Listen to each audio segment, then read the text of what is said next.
لوگوں سے یاد نہ کرنے کا شکوہ مت کر، کیونکہ جو انسان اپنے رب کو بھول سکتا ہے وہ سب کو بھول سکتا ہے۔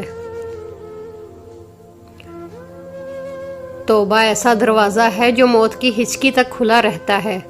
دعا ایسا عمل ہے جو تقدیر کو مات دے سکتی ہے۔ ضمیر ایسا ساتھی ہے جو ہمیشہ حق کی راہ دکھاتا ہے۔ جو تمہیں خوشی میں یاد آئے سمجھو تم اس سے محبت کرتے ہو، اور جو تمہیں غم میں یاد آئے تو سمجھو وہ تم سے محبت کرتا ہے۔ کسی کا عیب تلاش کرنے والے کی مثال اس مکھی کی سی ہے جو سارا خوبصورت جسم چھوڑ کر زخم پر بیٹھتی ہے۔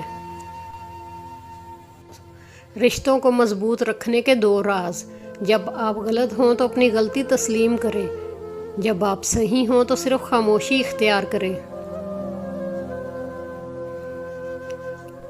کسی کے برا کہہ دینے سے نہ ہم برے ہو جاتے ہیں نہ اچھے۔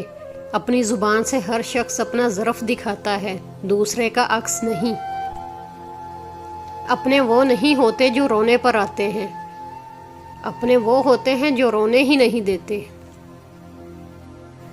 ہمیشہ منفرد کردار رکھو، جیسے نمک اس کی موجودگی محسوس نہیں ہوتی، مگر اس کی غیر موجودگی تمام چیزوں کو بے ذائقہ بنا دیتی ہے۔ زندگی اس طرح بسر کرو کہ دیکھنے والے تمہارے درد کی بجائے تمہارے صبر پر رشک کریں۔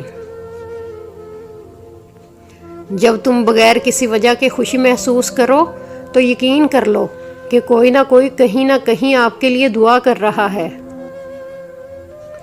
ہمیشہ چھوٹی چھوٹی خوشیوں کا استقبال کیا کرو، کیونکہ انہی کے پیچھے خوشیوں کا سیلاب ہوتا ہے۔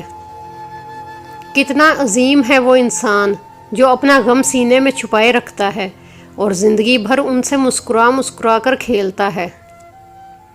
حضرت علی نے فرمایا، کفر کے بعد سب سے بڑا گناہ کسی کی دل آزاری ہے۔